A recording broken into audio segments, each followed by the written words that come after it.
Hello my dear friends, you're in the Military Summary channel, and this short video we're going to discuss the most important events that took place during the previous night of the local time. First, we're going to start with Putin. He yesterday was interviewed by the Russian sources. He gave his own opinion to many questions, and the most important update is that currently, according to Putin, around 600,000 people involved in the special military operation and are located on the territory of Ukraine. From one side, this is a very big number, but from another side, you need to understand that Ukraine has around 1,200,000 soldiers. So regarding the number of Russian forces, it's still twice as less in comparison with Ukraine. We're not talking about the entire Ukrainian army. The Russian entire army has more than 2 million people, but anyway, this is not enough to complete the special military operation very fast and during 2024. I'm talking about the 600,000 people. Furthermore, Putin expressed his own opinion about the Il-76 that was shot down in Belgorod by the Ukrainians. According to Putin, that plane, Il-76, was shot down by either US air defense system or France one. Now the investigators work in this direction. Very soon we're going to receive the detailed report about the situation. Furthermore, the Russian sources published the video how they brought in somewhere in the vicinity of Moscow, they brought those prisoners of war and they packed them in the Il-76 plane. According to the author of this video, according to the Russians, this is exactly that process. After that, the plane started flying and was shot down somewhere in Belgorod direction. Furthermore, today the Russian sources published the video, more detailed video about the situation in the area of the crash. And obviously, currently, we have no doubts that the plane was shot down and that Ukrainian prisoners of war died as a result of that accident. Now we are moving further and closer to the combat situation. And first, we're going to start with the northern direction with the Kupiansk, Kharkiv area. According to information we have, the Russians continue bombing and attacking the Ukrainian positions in this area, and a few more ammo depots, warehouses, and temporary positions were discovered by the Russians, and as a result of artillery strikes, all the targets were destroyed or damaged. And once again, the most important, if we want to understand the current situation in Kharkiv area, we need always to increase the numbers of updates, and the numbers of updates says for itself, as you can see, significant superiority from the Russian side, a lots of destroyed and positions of Ukrainian forces, and a lots of strikes in Kharkiv itself. So the situation for the Ukrainians develops in this area very bad. Furthermore, according to some Russian sources, within the next few weeks, the Russians are going to start the buffer zone operation. If you remember, yesterday we discussed that the Russians have just from 3 to 4 weeks to complete successfully any operation the Russians want to complete, and probably during the next 3-4 weeks, the Russians will try to create the buffer we were talking about in the previous videos. When talking about Kupiansk direction itself, the Ukrainian sources confirmed that the Russians managed to enter the northern part of the village and that the Ukrainians were forced to step back. Currently, we don't have any geolocated proofs, but once again, according to the Ukrainians, the Russians entered the village and managed to dig in deeper and to create a foothold. Furthermore, we got updates that Ukrainians started preparation in Kupiansk itself, defense preparations. According to information we have, the Ukrainians start mining the pontoon bridges and the roads above Oskol River. Furthermore, the Ukrainians start creation of fire positions on the top of high-rise buildings. Very interesting updates are coming from Kislovka, Kotlarovka, Tabaevka, Krakhmalny area. As you can see, there are a lot of geolocations. We got first the Russians, after a very short operational pause, continue their offensive operation. The Russians start bombing and attacking the Ukrainian positions with FAB 500, FAB 1500. We see significant number of explosions. Obviously, the Russians are not going to give the Ukrainians additional time for regrouping and bringing more reserves. I believe that within the next 48 hours, we're going to receive more updates about further Russian attempts to attack in direction of the village by the name of Tabaevka. So they will try to cross the N26 road and to establish the foothold on, let's say, Ukrainian side of N26 road. Furthermore, other sources reported that the Russians have launched their offensive operation in direction of Kislovka-Kotlarovka from the bottom, from the southern direction, something like this, and there are very heavy clashes.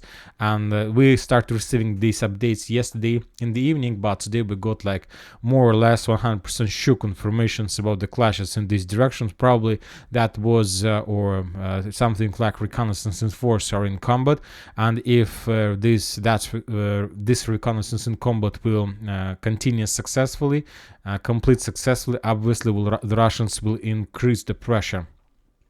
And we have one geolocated video of FPV drone strike against the Ukrainian truck or light vehicle, probably machine of FPV drone operators that the Ukrainians brought as close as possible to the combat line. The Russians managed to discover that FPV drone operators and to destroy them as a result of FPV drone strike. Very interesting updates are coming from Lan Direction. To be more precise, probably the most important, the most significant updates. First, let's start from the northern town of this direction, Makiivka. On this, the Russian sources published the footage, satellite footage of this area. On the bottom picture, this is the Makiivka area, and you need to pay attention to the central part of the photo. These a lot of black dots, a lot of black signs, which is the signs and the results of artillery strikes and shelling. And if we turn back to the map, this area is here. So this is the area of most, let's say, heaviest artillery bombings and shelling on this direction. For now, the situation repeats the story in the vicinity of Ivanovska. Very difficult to understand whether it's the Russians bombed this area or the Ukrainians. According to military summary map, this territory is under Russian control. And a few days ago, we also got report that the Russians are about to capture some city or town or village in Lan Direction, and because of this photo, very likely the Russians are about to enter Makiivka and to start the ground operation inside of the village. This is a vital question for the Russians because the rule of 3-4 weeks also works for this direction, and the Russians, if they want to fight during the, let's say, the period of time when there are going to be no possibilities to move along the fields, the Russians need to enter Makiivka from the north, something like this, and which will allow them during March, April, February, and late and early May to move along the river from the north to the south. So that's why they need to enter and to start storming process. So they need some material to work with during the unmovement period of time. Now we are moving to Serebryanka area. We have lots of very interesting updates. The Ukrainian sources published the video of another Russian attack from Dibrovo to the west in direction of Yampolovka, Yampol, and Tarskoye. The Russians were using a few armored vehicles, few personnel armored carriers, and significant number of infantry. The Ukrainians managed to discover that attack. They were following the Russians, and at some point when the Russians started landing, the Ukrainians start bombing the Russians. Currently, we don't know any, results, no videos, no reports about the results of that attack. But anyway, the Russians are pushing, the Russians are attacking, and obviously, this is one of the most important priority target for the Russians to establish complete control over Serebryanka forest, what they're doing right now. Furthermore, we have additional photo and video confirmations from Serebryanka forest itself. On this, for example, video, we can see how the Russians were bombing the forest right on top above the Siversk river. This is also another primary target for the Russians, to get as close as possible to the river itself, to cross the river and to attack the Ukrainians forces of 81st Air Mobile Brigade from behind. And this is exactly what the Russians are doing right now. Furthermore, we got additional geolocated video from the Ukrainian side, how the Ukrainians were bombing and attacking the Russian forces in the vicinity of Bilogorovka. A few days ago, different mappers already updated their map showing the Russian progress in this area, that the Russians entered the industrial zone, but yet we haven't received even a single geolocated confirmation of that progress. And just today, on the 27th of January, we have the first videos how the Russians entered the tree line, we're moving along the tree line, and we're sending some reinforcements to industrial area. So that's why now we have like a complete geolocated, force power to change the map, and we will adjust the map due to that geolocation. So the Russians are getting closer from the north, from the south, and from the forest on the northwest. We haven't received anything from Sporne, from Solidar direction, nothing from Bogdanovka area, no changes from Ivanovska, just a few mappers updated their maps, including Syriacs, about the possible and additional Russian progress, but as we discussed yesterday, according to Russian military expert Rybur, the Russians have already entered Ivanovska, yet we haven't received even a single geolocated confirmation of that, so we're gonna wait for a little bit. Now we are moving to Avdiivka area. The Russians continue their offensive operation. The Russians continue fabbing this area heavily. No updates from the northern flank, and lots of videos and geolocated footages of bombing of Avdiivka itself with FAB. Currently, the Ukrainians try to counterattack the Russian positions on the southern area along Chernyshova, Sportivnaya, Sobornaya Street. The Ukrainians are sending more and more reinforcements in reserve, trying to force the Russians to step back. Currently, the Russians still have some possibilities with redeploying forces, with the concentrating of critical mass. The Ukrainians try to use this period of time, and so that's why the Russians are forced to use heavy bombardments of Avdiivka with the purpose to slow down the Ukrainians and not to allow them to redeploy forces. Other confirms about close combat in this area from many directions. The Ukrainian counterattacks not just in this area, the Ukrainians counterattack from many directions. The Ukrainians try to go here, try to attack here. The Ukrainians try to attack in direction of Skatovate. The Ukrainians try to counterattack with infantry to Sobornaya Street. The Ukrainians try to counterattack in direction of Cheburashka and former air defense base. So the clashes in this area are very heavy, but yet the Russians have repelled every single Ukrainian attack, and for now they continue the digging in deeper process. And if the Ukrainians can't do anything within the next few days, then this is going to be like the end of the story, and then the Russians will continue further movements to the north. Some updates are coming from Pervomaiska. The Russians got additional progress in the village, in this, let's say, southeastern part. Additional few blocks were captured by the Russians, something like this. So they're moving further. They're clearing the area with FPV drones, and step by step moving further to the central part, to the final part of Pervomaiska.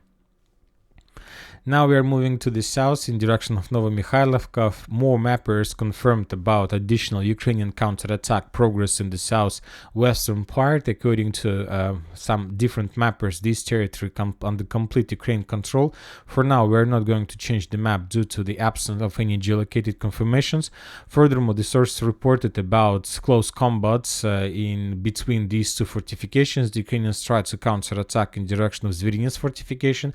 The Russians tried to attack in direction of these two strongholds, so the very heavy clashes. And obviously this is also a vital question for both sides, and this is like the heaviest battle, the final battle, which will determine the future of this area during the next for the next 2 weeks. So the clashes are here are going to continue. Nobody is going to step back or retreat from this direction.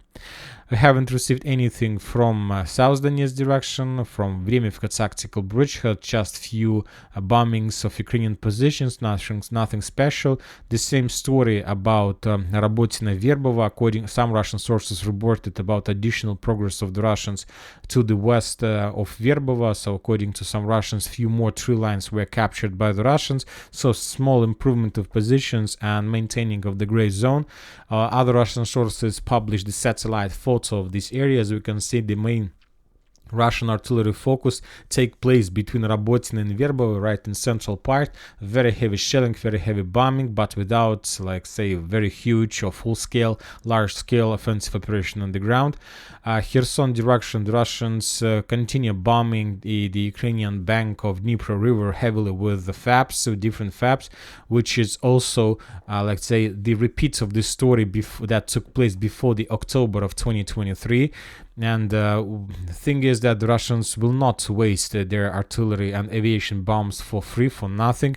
Obviously, the Ukrainians try to concentrate forces, very likely, and maybe the Ukrainians, because of that fact that the weather is going to get better very soon, and the temperature is going to get better, so it's not like warm or hot, of course, but maybe not like below 0 by Celsius, which means that the Ukrainians will restore their possibility to concentrate concentrate and send more forces to Krynki. So as we understand, Ukrainians are not going to give up. They will continue this process till the early spring, till mid-spring, and then maybe they will try to do something more. So we'll see what is going to be next. The Russians haven't provided any updates about any attempts to do anything in Krynki, which means that maybe everything is feed their requirements and feed their needs or something like this.